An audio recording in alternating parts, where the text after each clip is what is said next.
നമ്മളിവിടെ കന്മനത്തടുത്ത് പുത്തനത്താണിക്കടുത്തുള്ള കന്മനം എന്ന ഭാഗത്തുള്ള ഒരു പുതിയ സൈറ്റിലാണ്. ഇവിടെ നമുക്ക് ഏകദേശം 60ഓളം പൈപ്പുകൾ ഇന്ന് വെക്കാനുണ്ട്. അപ്പം അതിൻ്റെ വർക്കാണ് ഇവിടെ നടന്നുകൊണ്ടിരിക്കുന്നത്.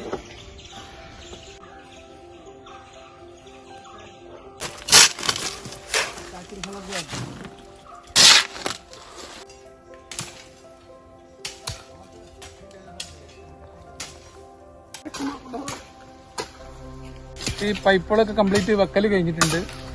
അപ്പോൾ അതിന് ശേഷം നമ്മൾ ലാസ്റ്റ് മണ്ണിട്ടതിന് ശേഷം നമ്മളിത് ലെവല് കറക്റ്റായിട്ട് ലെവലാണെന്നുള്ള കറക്റ്റ് ഇതുപോലെ പണി കഴിഞ്ഞതിന് ശേഷം ലെവൽ വെച്ച് നോക്കണം. ലെവൽ വെച്ചിട്ട് അങ്ങോട്ടും ഇങ്ങോട്ടും പൈപ്പ് നീങ്ങാണ്ടെങ്കിൽ ലാസ്റ്റ് ആ വർക്കും കൂടി നമ്മൾ തീർത്തിന് ശേഷം നമ്മൾ പിന്നെ പോവുള്ളൂ. അല്ലാന്നുണ്ടെങ്കിൽ പിന്നെ ഒരിക്കലും ഈ പൈപ്പ് അങ്ങോട്ടും ഇങ്ങോട്ടും നിർത്താൻ കഴിയില്ല. അപ്പോൾ നമ്മൾ ഈ സൈറ്റിൽ നമ്മൾ ഒരു 60ഓളം പോസ്റ്റാണ് ഇപ്പോൾ ഇവിടെ വെച്ചിട്ടുള്ളത്. അപ്പോൾ 60 പോസ്റ്റിൻ്റെ പണി ഏകദേശം കഴിഞ്ഞ് ഇനി മണ്ണിട്ട് ഇതിൻ്റെ കുഴി ഫില്ലാക്കുന്ന വർക്കാണുള്ളത്. അതിന് മുൻപ് നമ്മൾ വളങ്ങളൊക്കെ ചെയ്തിട്ടുണ്ട്. വളങ്ങൾ നമ്മൾ ഏകദേശം സെൻട്രലാണ് ചെയ്തിട്ടുള്ളത്. അതിൻ്റെ മുകളിലാണ് ഇനിയിപ്പോൾ തൈ വെക്കുന്നില്ല.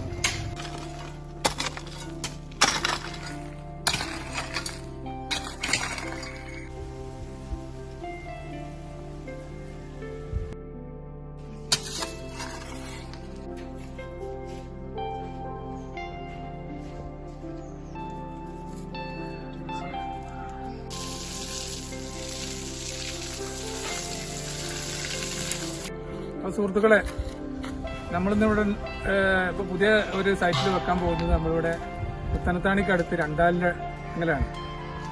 അപ്പം നമ്മളിവിടെ ഏകദേശം 60ഓളം പോസ്റ്റാണ് നമുക്കിന്നിവിടെ വെക്കാൻ ഉള്ളത്. അതിൻ്റെ ഏകദേശം ഒരു 10, 15, 16 പോസ്റ്റോളം ഇവിടെ നമ്മൾ ഏകദേശം വെച്ച് കഴിഞ്ഞു. പിന്നെ ഇതുപോലെ നമ്മൾ നല്ല ഭംഗിയായിട്ട് വെക്കാൻ പറ്റുന്നില്ല ഇവിടെ. കാരണം എന്താ വെച്ചാൽ നമ്മൾ നേരത്തെ വെച്ച് ലൈനും കറക്റ്റായിട്ടായിരുന്നു. ഇവിടെ എന്ന് വെച്ചാൽ ഇവരെ കുഴിയെടുത്തിട്ട് ലൈനൊക്കെ അങ്ങോട്ടും ഇങ്ങോട്ടും തെറ്റുകൊണ്ടെന്ന് നമ്മൾ പരമാവധി ലൈൻ കറക്റ്റാക്കാൻ നോക്കുന്നുണ്ട്. പക്ഷേ ശരിയാവുന്നില്ല. എന്നാലും നമ്മൾ ഇന്നിവിടെ സൈറ്റിലുള്ളത്. ഇതുപോലെ നമ്മൾക്ക് ഒട്ടനവധി സൈറ്റുകൾ ഇപ്പോൾ തന്നെ ഈ നോമ്പിന് മുമ്പ് തന്നെ നമുക്ക് വെച്ചു കൊടുക്കാനുണ്ട്. അപ്പോൾ അതുകൊണ്ട് ആവശ്യക്കാരുണ്ടെങ്കിൽ ഈ നോമ്പ് കഴിഞ്ഞിട്ടാണ് നമുക്ക് ഇനി പുതിയ സൈറ്റിൽ നമുക്ക് വെക്കാൻ പറ്റുള്ളൂ.